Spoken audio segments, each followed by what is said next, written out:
Thank you for staying with us. This is Morning Spring on Western Spring Television. The aviation sector in Nigeria has come under intense scrutiny, but not for the very pleasant reasons this time.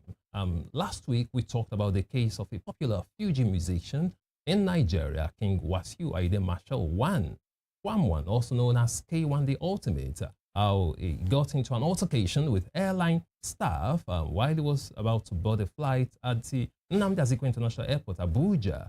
And that incident escalated. He was slammed with a 6-month flight ban because the Minister of Aviation, Festus Keyamo, actually said what he did was tantamount to hijacking when he tried to obstruct a plane from taxiing off the runway by standing right in front of the aircraft. And even when the aircraft tried to swerve, he still shifted his position to do that. So he was slammed with a 6-month ban. Later came out, tendered an apology to Nigerians on why he did what he did. But many Nigerians are of the opinion that that apology failed because he still tried to justify his reasons. Just yesterday, we had another incident. It actually happened on Sunday, which came to the limelight yesterday, when a passenger on Ibom Air, simply identified as Comfort Emanson, behaved in an unruly manner. He allegedly attacked the crew when they told her to switch off her phone by slapping them severally, and she was practically dragged down from the aircraft. Now, Nigerians are complaining. A lot of Nigerians are raising their eyebrows, saying this is a case of selective judgment, because unlike K1, the Ultimate, who walked free, Comfort Emanson was actually arrested. She was tried and she was remanded at Kirikiri prison immediately. That is why some factions, including the LP, are crying out and saying this is a case of selective judgment. We'll be looking into that on this segment this morning, and we have eminent personalities joining us to discuss that matter. But just before then, I'd like you to take a look at what ensued, what actually happened with Comfort Emanson on Ibom Air. What did you do? What did you do? Me. Did you mean? I came with weight. I came with weight. She's hitting me. She is hitting me. She's hitting me.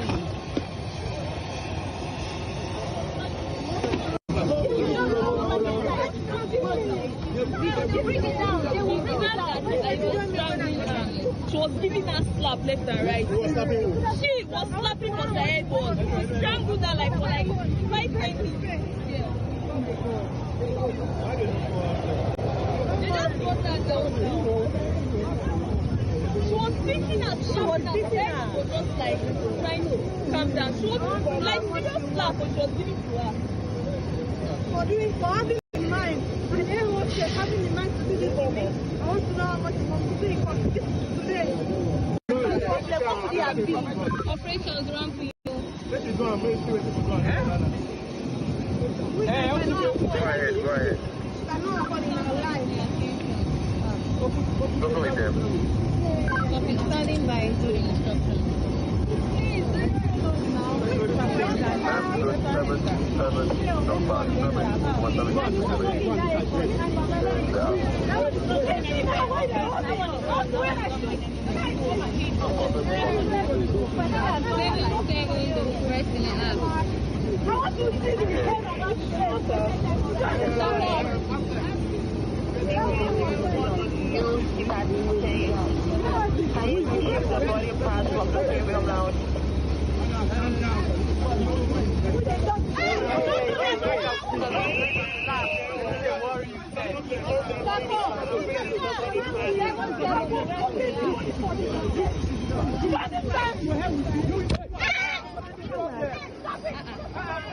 So mad.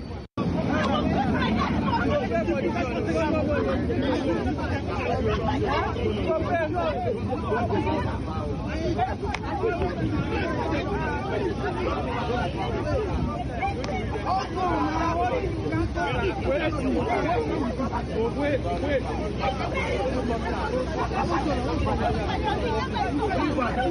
don't touch her because they are recording and you're going to get your NTA. You guys don't touch her. Don't touch her, don't bring anything to her. Let her have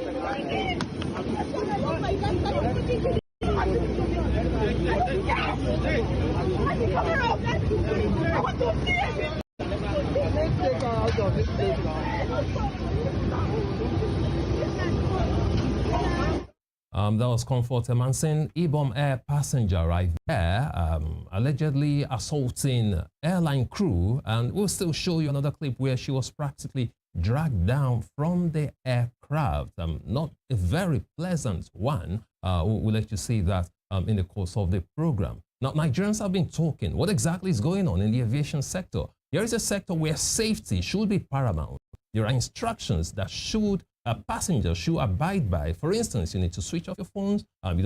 You're not allowed to travel with liquid beyond 100 miles, and so many others. We'll be looking into that. And of course, this case right now, people are saying there is an angle to it, talking about selective judgment. Why is it that one person tendered an apology as an afterthought, and we have someone else who was immediately reprimanded, and remanded in prison custody at Kirikiri? What exactly is going on here? Joining us on the conversation this morning, we have right here in the studio, Comrade Lanre Fadahunsi, a public affairs analyst.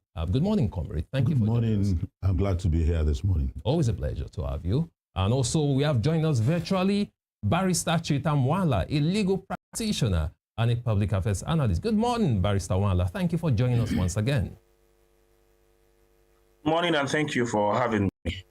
Oh, thank you so much. Also, we have joined us virtually as well, Comrade Ologun. Good morning, Comrade Ologun, a public affairs analyst. Thank you for joining us on the program. Good morning, and thank you for having me. Thank you so much. I would like to start with you, Barrister Chetam Nwala. Now, this morning we saw in the news, we saw some news reports, how some people have raised, questions. Some people have raised eyebrows, saying everyone should be equal before the law. That is one of the principles of law, equality before the law. What exactly is playing out here? Last week, we had a case when someone allegedly, according to the Minister of Aviation, hijacked an aircraft, by trying to obstruct that aircraft from taking off. Then recently, just yesterday, it came out, we have another passenger who behaved in an unruly manner towards airline crew. But in her own case, she has been remanded in prison custody immediately. Barrister Nwala, as a legal practitioner, how do you explain this? People are talking about inequality of the law here. How do you analyze this situation?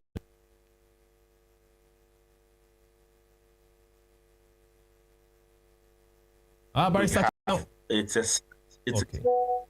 Please go ahead. Sad situation. What we have is a very sad situation, and something that one would naturally have expected that those in charge of prosecution and all that should act differently.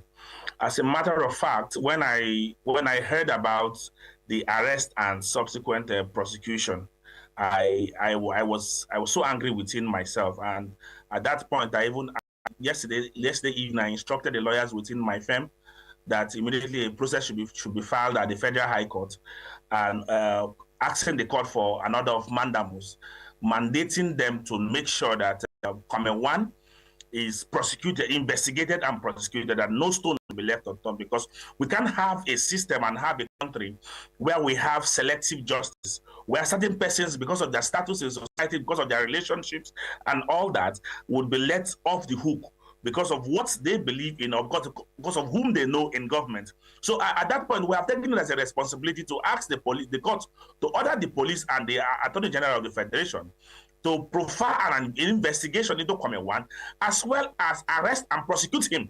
Because, let me say this, the offenses carried out by these two persons are not different. They are exactly the same offenses. Why are they getting different treatments? Is it because this person has a name and has a contact that would actually bail him or take him away from this whole thing, and he merely apologized, and we should let him go on the strength of the fact that he merely apologized? It tells you of the Nigerian system and how corrupt the system is. And if we keep folding our hands and allowing these things happen, trust me, people have already lost confidence in the Nigerian system. And It is deepening every day. And let me say this whole, under the Tinubu administration, the whole aviation harassment has come into the increase, and it does not make any sense. And the federal government is not even taking proper steps to dealing with some of these issues. Let's be realistic about some of the actions we have seen. Most of us will fly almost every month. And let me tell you for free that most of the air hostess and the airport staff need training and retraining. I can give you an example. Last week, Saturday, I escorted one of my friends who's actually a senior advocate of Nigeria. And he was to travel to Lagos from Port Harcourt. On getting to the airport, we discovered that his seat has been sold. A premium seat has been sold. And when we demanded for it, they made all sorts of claims, and we told them that if you continue with this, that plane would not actually leave until these issues are actually resolved. Because, truth be told, when we look at everything that is happening, the corruption within the Nigerian system and even the airport staff would actually tell you the reasons why you see some of these things happening today. Because nobody is checkmating anything, and we are only interested in protecting the interest of the high and mighty within our society. Why those who seemingly do not actually have a name or who are seemingly poor can actually go to hell. That's the kind of scenario we are creating. So it is an unfortunate situation. The law is not for the rich. The law is not for the poor. The law is for everybody. And anybody found wanting should be prosecuted, be arrested, investigated, and prosecuted in the circumstance. By such a time, so you are saying that Kwam One also should be arrested and prosecuted? Certainly. I am not just saying it on TV. I'm also saying that I have taken practical steps to go into court on this particular issue. Because let me say this: we cannot continue to run this country like this. Because we are eventually running this country aground as it is. We are running this country aground. By God willing, before the end of today, you will definitely see the processes everywhere on social media, because we are filing this morning and making sure that we are making this demand that the Nigerian police, the IGP, as well as the Attorney General of the Federation, should take practical steps to making sure that this man is prosecuted. An apology, the punishment for violation of grandstanding of airplane is not an apology under the Civil Aviation Act. It's not an apology. So rendering an apology is not enough. He should be prosecuted. We don't care whether he's an ally of the president. We don't care whether he's a Yoruba man or is from whatever area, whatever part of the country he's from. We do not care about it. But he must face the law as a Nigerian and nothing more pretentious. Yeah. But I'm almost calling you a comrade because you are as well. And this morning, all the gentlemen are comrades and, mostly activists. Comrade Ologun, Comrade Lanre, Fadahunsi, and of course the lawyer. I'll come back to you, the barrister Chetam. But let me come to, Comrade Ologun. Let's take it back to where it started from. The issue of air passengers and some of their behaviors. Some air passengers and their behavior. There has been instances of simple aviation instructions like sit down, fasten your seatbelt, and most of these things are for safety and aviation protocol. Put up your phones or put them on air flight mode. There is even a reason why it's called air flight mode, and these are simple instructions that you see many Nigerians, many people, thinking they can't for whatever reasons. You can't tell me what to do. I know what to do. I've been flying for years. In the case of K1, I'm always, my doctor, according to him, told me to be carrying water, to be sipping it because of the hydration. And there is a protocol that says there is a certain amount or limit to what you can carry, 100 ml, and in fact, not in a flask, in a, something that is transparent, and you have to even be able to say it's for medical purposes, certified by the crew or the cabin. These are some of the simple instructions that are given, but you still see some passengers having issues with those things, simple, basic protocols, and most of the time that is where it starts from. And then the issue, just like the barrister said, of some crew members who are uncouth in their in the way they address you, and some of those things in which, when some of these things happen, it escalates from 0 to 10 quickly and is poorly managed. The case of this one that came out yesterday of Imam Singh of a case, okay, either it's for flight reasons or whatever, some will say it was poorly managed. And, you know, we get to that place. Let's talk about the attitude of passengers and the unprofessional behavior of some crew members as well, because this is where it starts from before we get to the justice and the prosecution and all of these things. I like your take on that. Comrade Ologun. Okay. Okay. We have Comrade Lanre Fadahunsi here. The same question on uncouth behavior, you know, of crew members and of course passengers. Simple laws, Comrade. Some Nigerians will not want to take. What? I just need your assessment of the situation. That situation is something that those who travel by air have experienced at different times and reacted differently. Right. Do you understand? Because for an hour flight, you can be too sure that an air hostess will tell you a list of things you have to do before the plane takes off. Right. You must fasten your seatbelt. We'll tell you the process of doing it, how to wear your life jacket in case there's, you understand. So we would have gone that, around that route of saying, you put off your phone. So for the hostesses to have seen that lady using the phone means she did not, in the first instance, obey instructions as given. So those ones aside, but airlines are just another aspect of Nigerian life that has gone wrong. Institutions. And I keep repeating it that Nigeria will get things right, first and foremost, when the bench and the bar have an emergency meeting. Because that's where the problem is. Now you can see that a lawyer has said, I felt odd as a Nigerian that we are in an animal farm. How can somebody boastfully tell you that he was even carried by a chartered flight after that incident? And another Nigerian was taken to a prison. Yeah, we're in the same nation. But then, I've had experiences, like I said, on plane. We were to go for an 8 o'clock flight. And do you believe 8 p.m. at night? And we're delayed till 12 midnight. Hello, and we observed that online people were still buying tickets when we were supposed to be airborne. And they were giving us stories. Nigeria, same Nigeria. Which means your flight was intentionally delayed. Yeah, deliberately delayed us so that they can sell more tickets. This same Nigeria, I'm not talking about something that, so you know it can get you angry at some point. Right. But people, some get angry, they were mad with them and all, and that was why we could leave around 12 midnight to Lagos. So if somebody left Abuja for 8, you can be sure in another hour you're in Lagos. Absolutely. You can get a taxi to where you're going. So if you're leaving Abuja at 12, how do you get out of the airport?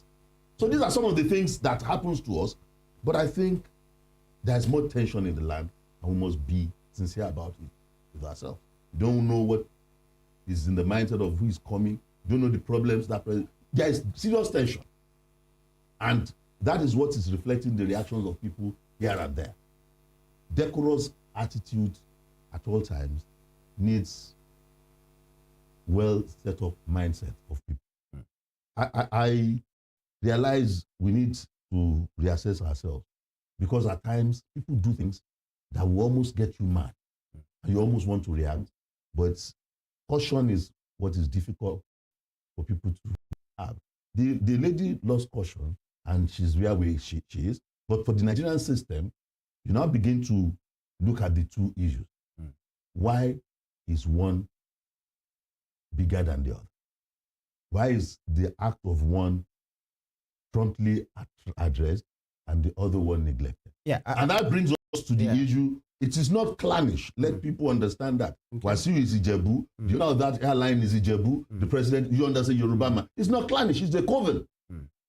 So you belong to the coven. You are in a cultural relationship that makes you think you are above the law, and that's what played out. And we must stop that. Yeah, I'll come back to you. We'll probe that for that. We must stop that. The bias in the way these two situations were handled. But now, still, let me come to Barrister Chetam. Can you hear me, Barrister? Clear. All right. Now, looking at that situation, what happened with, Comfort, Bob Imansing yesterday. Now, what we have been seeing is, what is available on the social media space, the clips and all of those things. There are narratives that, okay, something happened in the plane about putting our phones or, before they departed or when they were landing, and there was a situation or an allegation of the lady hitting, you know, in fact, there is a particular video in which she hit the crew, one of the crew members, and that one was saying, "You are hitting me," maybe severally. In fact, the statement put up by Ibom Air said maybe she even attempted to carry fire extinguisher to do one or two things that are violent. But then after that, there is another video in which she wanted to come out. In fact, she said, "Let me come down." And that was where, yeah, I think what we have right now. And the crew had to, you know, block her from coming down. Maybe one can say at that point, they've called on the police or the security operatives to come and intervene on the matter. So she wasn't allowed to come down.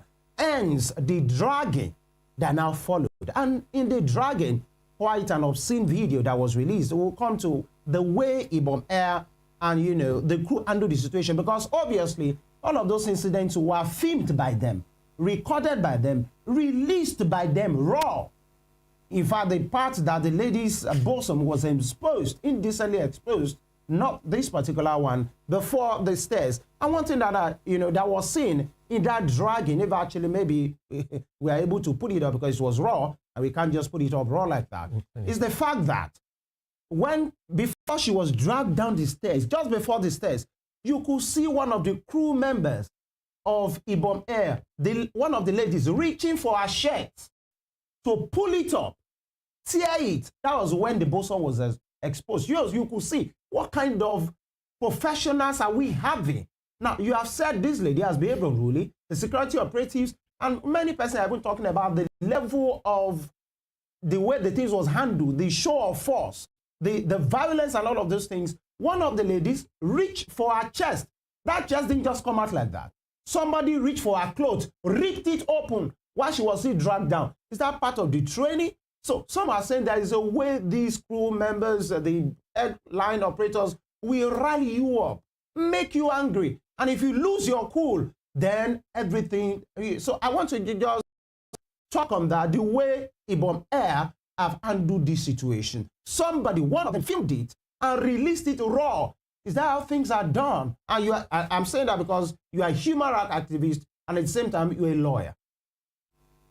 Let me state clearly that what we saw was not just the raw clip, because if you observe, the videos were actually cut.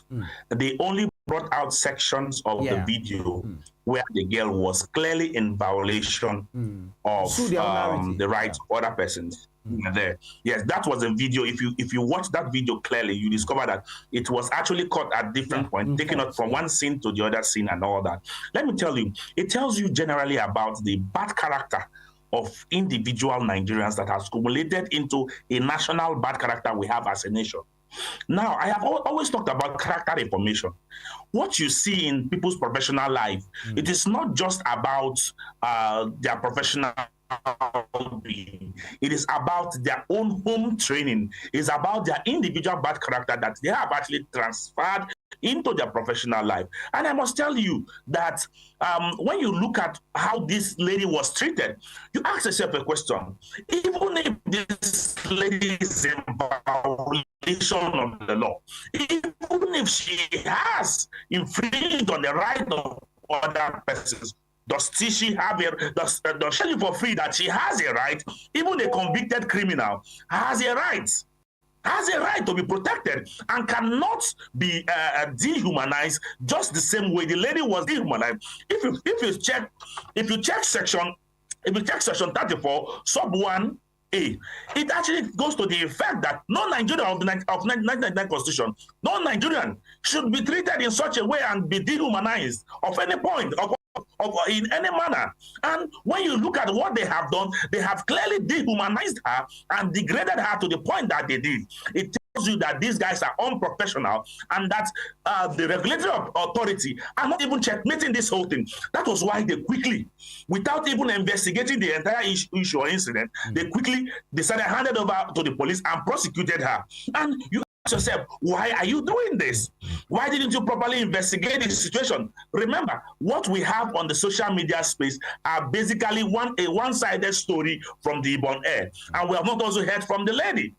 to actually compare and contrast what's really transpired.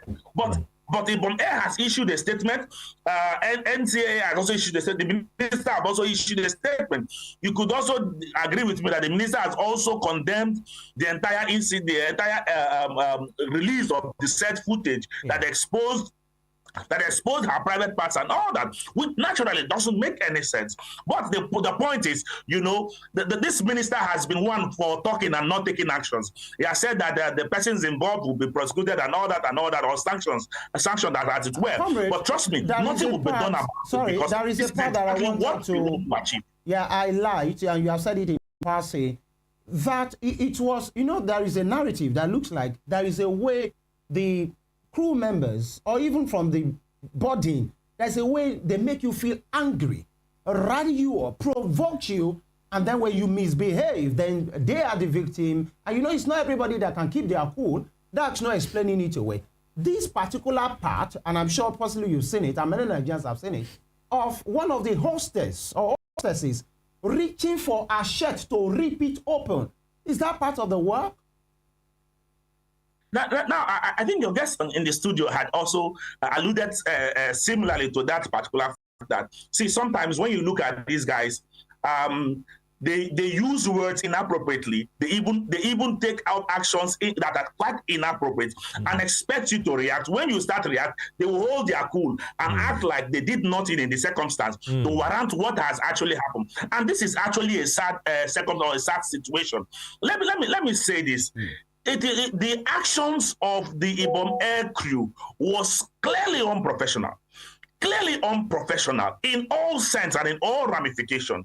There are ways of dealing with circumstances like this. You could have even naturally sent in a negotiator to her to try to talk to her and bring her down calmly, rather than using the level of force. And you know, even if our laws allow for force, but the law says reasonable force. But the type of force we saw in this particular circumstance was not reasonable at all. And going ahead to drag her tops and to expose her body, come on, this is out of it. This is completely out of it and completely dehumanizing. All right, and we condemn it clearly. Yeah, Barrister Chetam, I'll come back to you shortly. Let me quickly come over to you, Comrade Fadahunsi.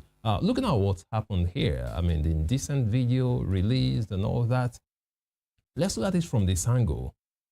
In the case of Comfort Emanson, airline crew, acted in a very unprofessional manner. Even though, yes, they, like Barrister Chetam just said, sometimes they must have said some things or did some things to provoke the passenger, okay, which we do not know. But right now, it's just a one-sided story from Ibom Air. We've not heard from Comfort Emanson herself. We've not heard her speak. She has the right to defend her actions. So let's just assume that she was provoked by the airline crew and she reacted.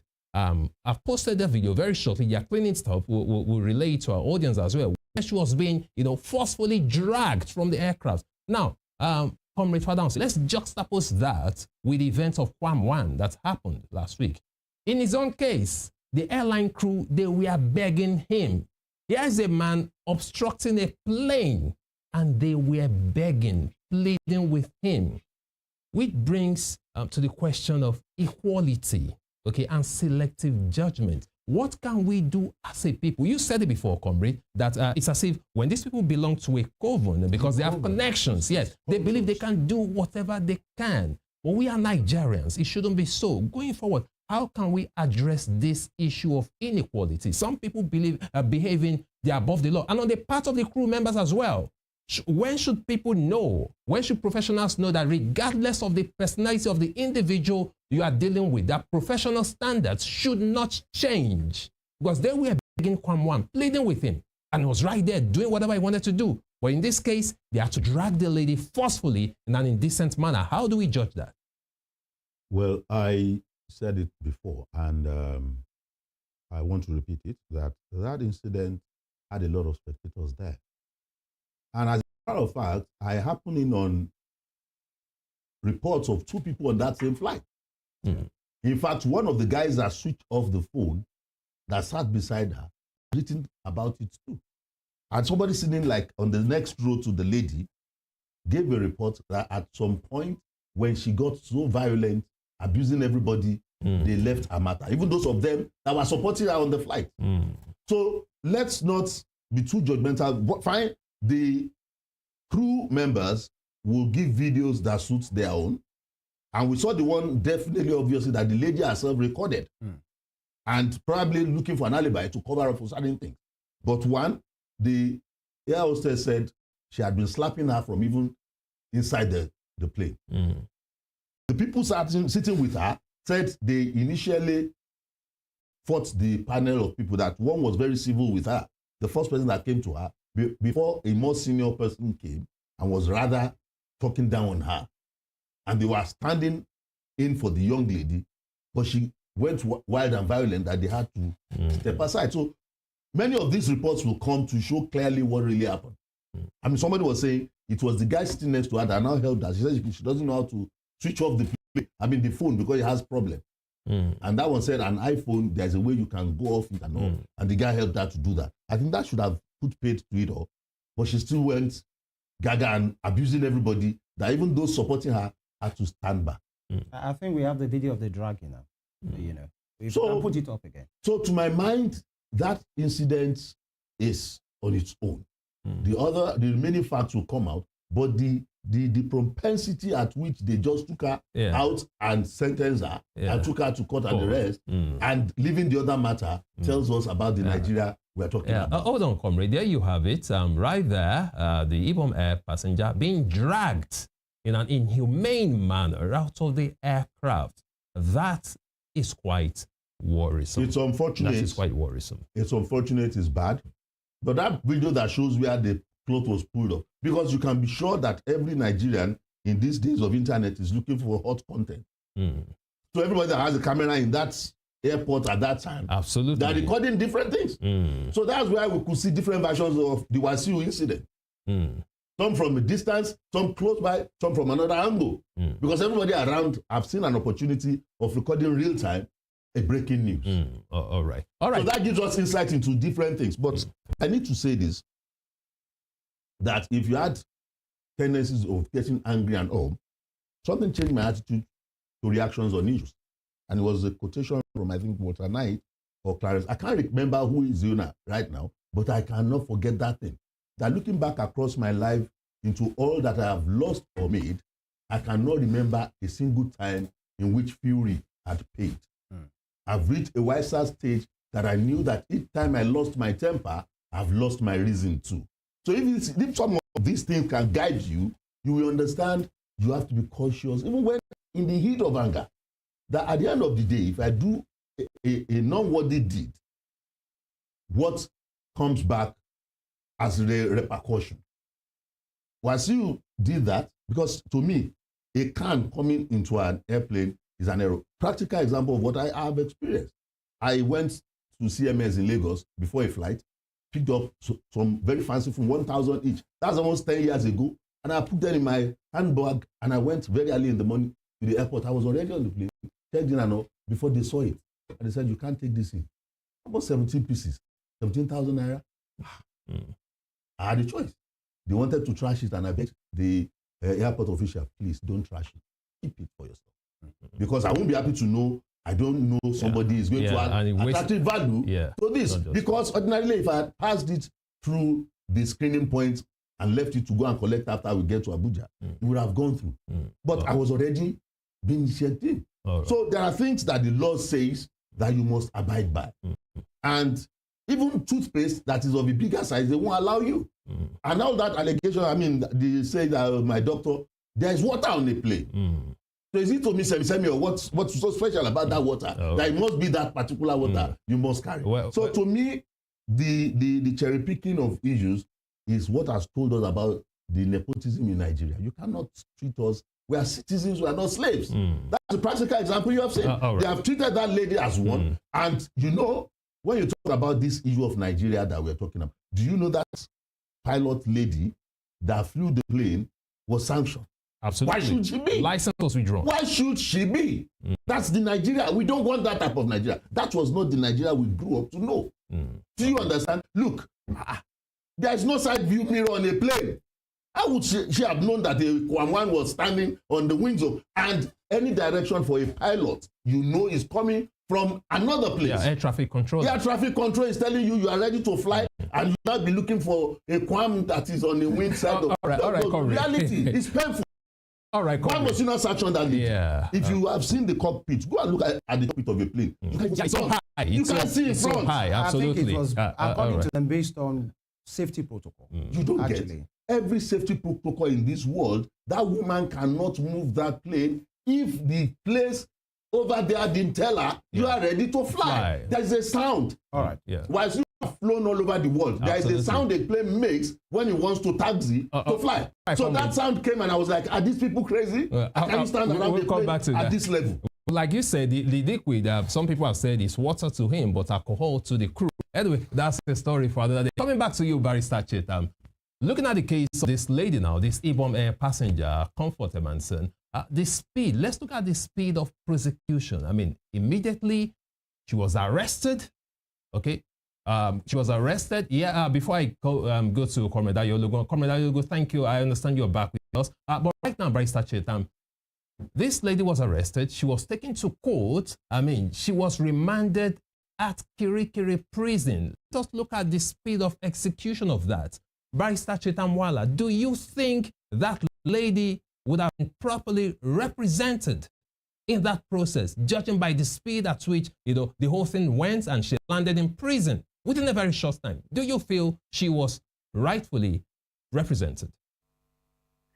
Wonders have started happening in our courts today, where the courts now speedily deal with issues of this kind. And I'm shocked, I'm quite surprised that our courts and the police could easily carry out prosecutions like this without even wasting time to detain the person to carry out investigations and all that. And the court immediately removed it. And it's quite funny because when you look at the fact that our judicial system is a snail speed process, and what we are seeing today on this particular issue, you see how quickly they had to arrest and detain her and remand her in prison custody. You ask yourself, what exactly are they hiding? Why did they use such kind of a speed? We've been shouting for the past how many months that since the declaration of state of emergency in Rivers State, PDP governors went to court about 3 months ago, and up to today, the Supreme Court has not even fixed a date to hear the matter, a matter of such national importance. But a court will quickly remand or hear a particular matter affecting a lady and an airline quickly because she doesn't have a name, because she does not have, she's not rich, she's not popular, and she's not also from the Kobun, as actually described by your guest in the studio. But it's sad. It tells you about the Nigerian system and the interest of those involved. Let me tell you something. There is something Ibom Air is hiding from their actions and from whatever we have seen in this particular matter. And until we hear from the lady, we can't even say much about it. And you see, I looked at the charge and I looked at the remand order, and I saw some of the mistakes done even on the remand order that was taken to prison. I was looking at it. The dates they actually placed on it was 11th of October, 2025. And I'm asking what exactly is happening here. Even the stamp was also saying futuristic date. That's a futuristic a date for something that happened yesterday. And that's what kind of system is this? What level of professionalism do we have? It tells you that somebody's in a haste to get something done. And it tells you that, see, there is something wrong that they do not want us to find out. And see, when we look at the Nigerian system, it's quite very pathetic. And every day we get a prayer, I keep praying, and I tell my friends to also join me in praying that prayer, that may Nigeria never happen to you. Because what has happened right now, they decided to put the system, for the system to be effective. Now, let me say clearly that it is not that we are justifying the actions of the lady. No, we're not justifying it. But the truth be told, there are 2 cases before us here. You decided to prosecute one because it's powerful, and you decided to let the other one go under the guise that you are going to write to the IG of police. I listened to the NSA spokesman that they are going to write to the IG of police and they are going to do further investigation on the Kwam 1 incident. And I laughed and I said, what exactly is this whole thing? But you couldn't actually give this same person the same measure. You decided to carry out prosecution immediately without actually looking at it and dealing with the issues as it were. Please, let us as Nigerians tell ourselves the truth, that this whole situation, there is more to it, and whatever it is, is not in the best interest of this particular nation, because this is clear-cut injustice we have spread in our society. Yeah, it's worth mentioning that many persons will say is a case of selective justice, actually, with what we are seeing and how the system, according to you, was put, was activated quickly, for a particular agenda. And looking, at one of the documents in the High Magistrate Court of Lagos State, the Magistrate Court of Lagos State Judicial Division, and between the Commissioner of Police and Comfort Bob, one of the documents there, that the defendant to each and all of the officers of the Nigeria Police Force and to the Superintendent of Kiri, I think this was documented when it was sent there. Comfort Bob, in after court, the defendant being brought before the court of Ikeja, with having assault and willfully damage, punishable under Section 4, Subsection 2, and all of those things. The hearing of the case adjourned the 6th of October, and the court, the superintendent, I'm trying to paraphrase now, of the sub-prison to receive him, that's the Comfort, and keep him until the 6th of October, from, August to 6th of October. Same thing, they haven't got K1. Now, that point have been made. But my issue here, because we are talking about rights and privileges and responsibilities, and the system being made to work in one way and not work at the other end, is the fact that what we have seen now, my colleague talked about if actually even had representation while those things, were going on yesterday. What do we call this? We are talking about patriotism. We are saying Nigerians are jackpotting out of the system and all of those things. Now, whatever is done at the court can never, is in the court already. And the ways you legal people talk about that. But is that fair? Although they will say the law might not be fair, from August till October, what can she do in the interim? Can a bail be taken for her? Or in as much the court has pronounced 6th of October to be the next hearing date? Is that it? Well, the point is this. One, it is possible that she had a legal representative because the court cannot proceed without a legal representative on the part of the accused. And normally what the court will do, where the lawyer of the person is not in court, or the person does not have a lawyer, the court will mandate a lawyer within the court premises there to pick up the matter pro bono, or for the time being, temporarily, and make sure that the person stands in as a counsel for the accused. The court will not just go ahead to remand such a person or make any pronouncement on the issue where the person does not have a legal representative. So the court itself will provide. Now, the issue of this long remand, it's another. That's why I said the whole idea is just to punish the lady in question, and not necessarily to do justice or to do what is right. Now, generally, the high courts are currently on vacation. I think some magistrate courts are still sitting up till now at this particular time. And when you look at it, the matter was taken to a magistrate court, when you now start asking yourself about the issues of jurisdiction as to whether the court has jurisdiction or not, well, we can't dive into all those issues because it is sub judice at this particular point. However, let's look at let's look at how the court has moved this whole thing to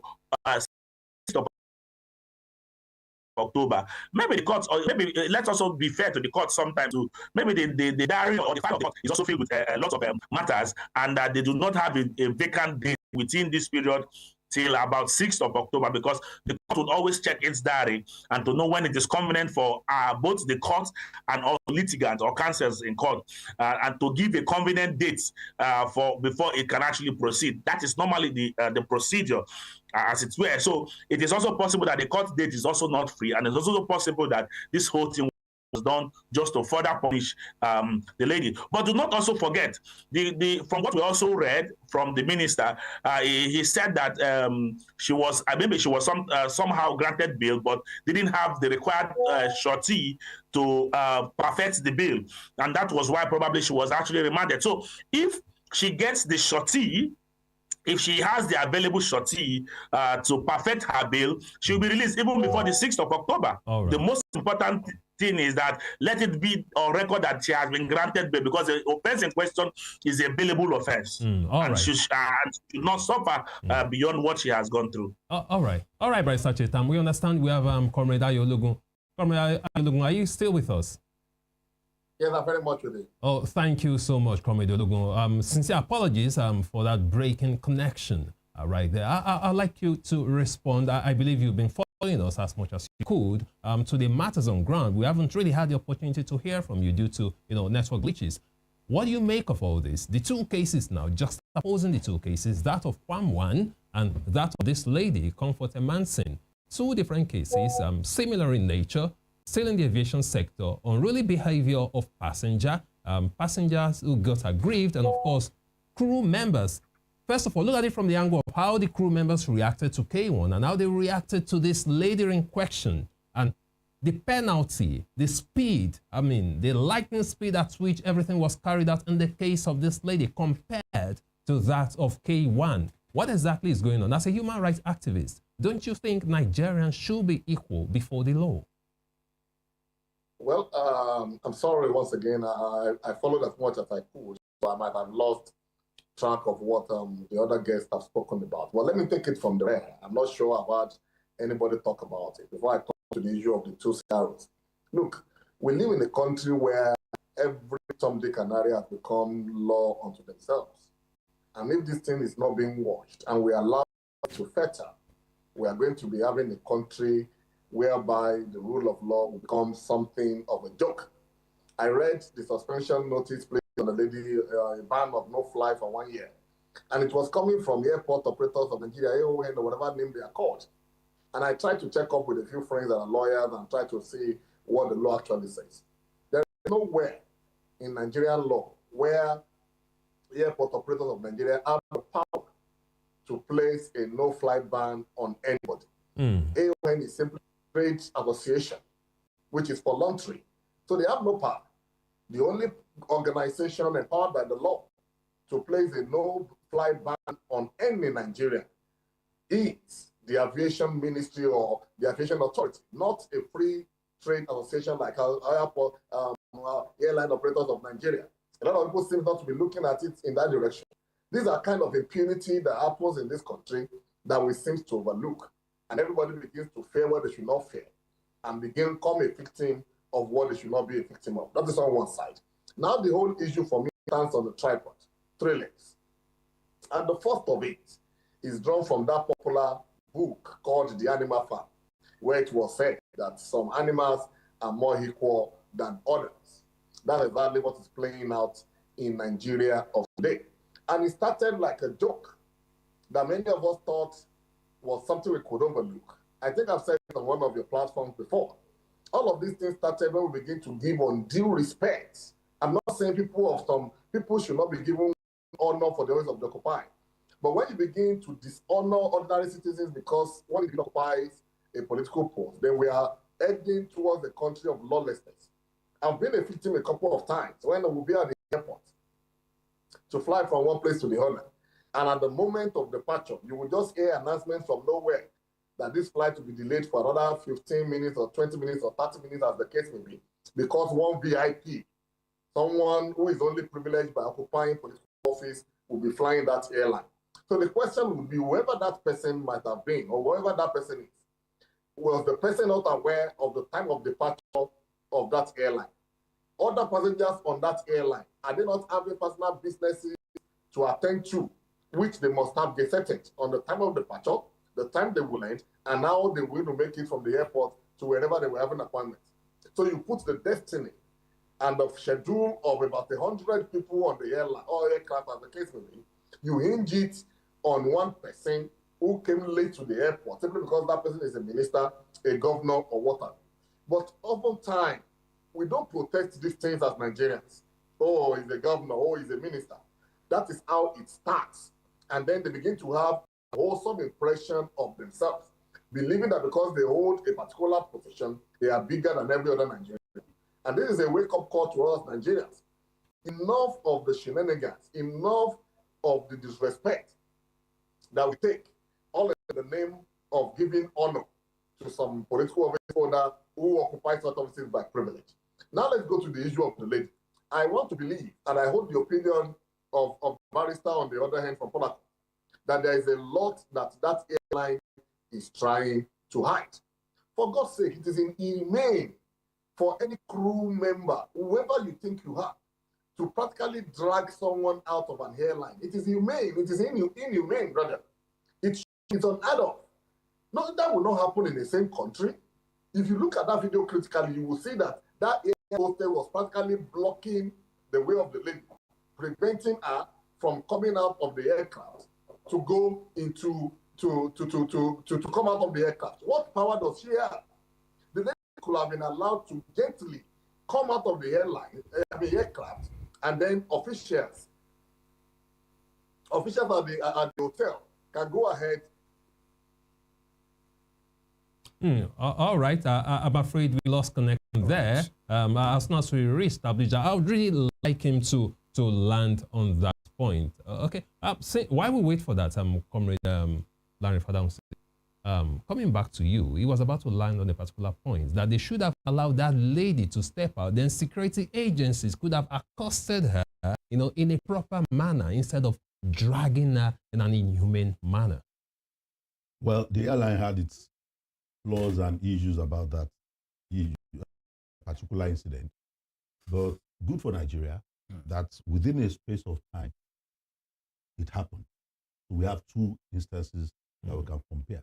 Ordinarily, if the airlines wanted to, because the lady had shown proof of being violent, the lady that was standing at the door said she had yanked off her wig, slapped her severally inside, and we still saw her do that even at that instance. Absolutely. And she was smart enough. While she was placed, it was deliberate. Some of those things we saw were being recorded by other people, like the slapping. In this instance, she recorded her own, and we knew she was the one covering it. And so that's our own side of the story, actually. But the fact remains that it is happening within a week interval of each other. Wants to show us the Nigeria we are in. Yes, you have done what you wanted to do. The way the lady was taken out was wrong. However, at that instance, I've said I've read the position of somebody who was on that airline, two of them.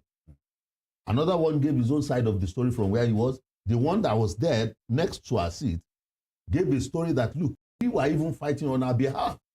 On that particular flight, that it was not right, the way they treated her. If she doesn't know how to switch off the phone, and somebody helped her, and we saw that report that somebody else helped put off the phone, actually. But the fact remains that we have now two cases that we can compare. Why were two legs right in an instance, and that instance 4 legs was bad, and suddenly 4 legs became bad. 2 legs became bad as well. So to me, that's the animal farm of George Orwell that we're talking about. That somebody have two instances, and somebody's case was treated that way, and that brings me back to the barrister at the other end. That the bench and the bar can only rescue Nigeria from the kind of what we are in now. Because what we call democracy is no longer for or by the people, or just some person. And once you have lost that, you have lost to a cabal. We used to call them cabal in the days of Buhari. But the new cabal is like a coven. It looks also that we are the ones. We are the world of Nigeria. And our word was law. Shortly after the recorded apology, some other audios came. I said, I'll deal with him. Yeah. And it's not clannish. The owner of the airline was a Yoruba man, Ijebu. You are an audio of K1. Audio of K1 saying, I will still deal with that. You even mentioned the name. So to me, the incident of this lady, I don't know the spirits that entered her to get that violent, is just telling us the Nigerian story. All right, let me come in from there. It's telling the Nigerian story. We are it's a pity. There has been glitches. I think glitch is now popular almost everywhere.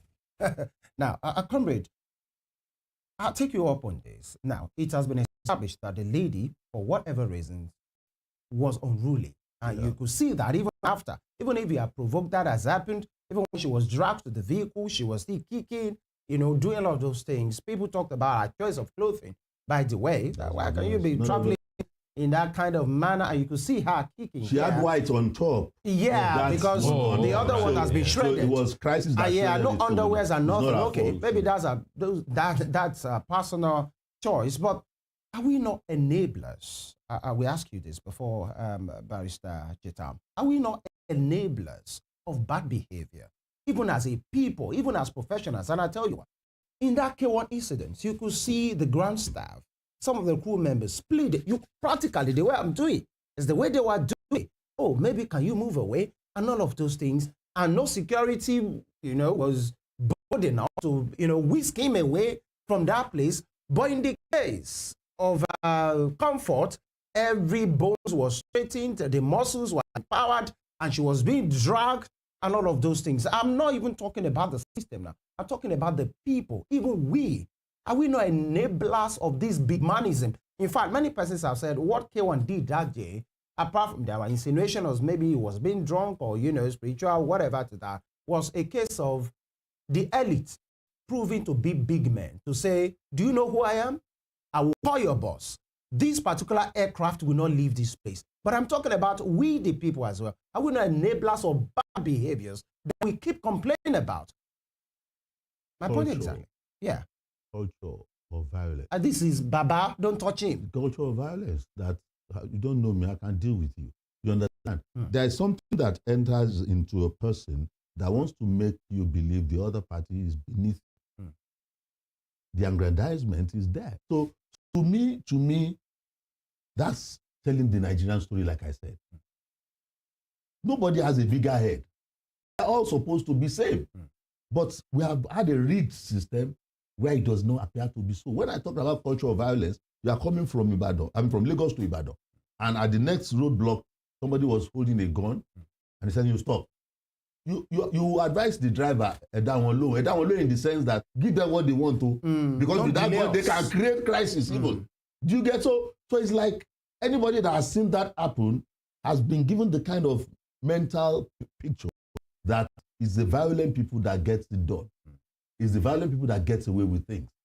And so, if it's him, if his boys come now, they can deal with us. So that's why they cannot touch Wasiu. They couldn't even do what the law says they should. Because ordinarily with that altercation, Wasiu was not even supposed to be, nobody was supposed to be on the tarmac again at that instant before the lady took off. To the extent of standing in front, they would have whisked you. That's what they call lethal force. Yeah. Before it gets to it, they give you stage 1, stage 2, stage 3.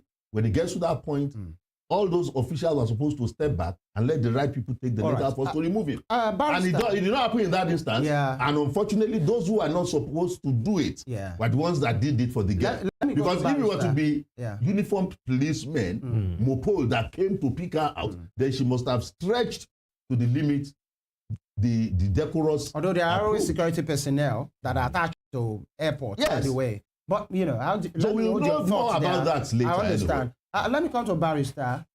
Yeah, Barrister, can you hear me? Barrister Chetam, are you with us? Yes, I'm clearly with you. Yeah. As a custom right now, and we have seen whatever has happened. You have even said, personally, your firm and maybe co-lawyers might take up the case of K1 to say, if it's good for K1, it should be good for Comfort. If it's not good for Comfort, it should not be good for K1. Does she stand a chance with what we have seen? Comfort right now, with what we have seen so far. You have said maybe there is more, you know, than we have seen. But does she stand a chance? Because many people have said, obviously, this is a violent lady. Well, the point is this, the law does not work that way. And truth be told, because the matter is sub judice, we cannot even come out clearly to say whether she stands a chance or not. We cannot clearly state that. But, you know, our lawyers will look at the circumstances and the charges, the 5-count charge brought before the court and look for ways to demystify it and to make sure that she's properly defended in the circumstance. Because I've looked at the charge and all that, and of course, in different litigations, you have the lawyers would employ different approach to dealing with it. If I were to be the lawyer, I would have used the approach and the strategy I would have used to dealing with the said issue and all that. So I believe our lawyers will definitely look at it and look for ways to go around it. But let me just state, let me just state this clearly before I go.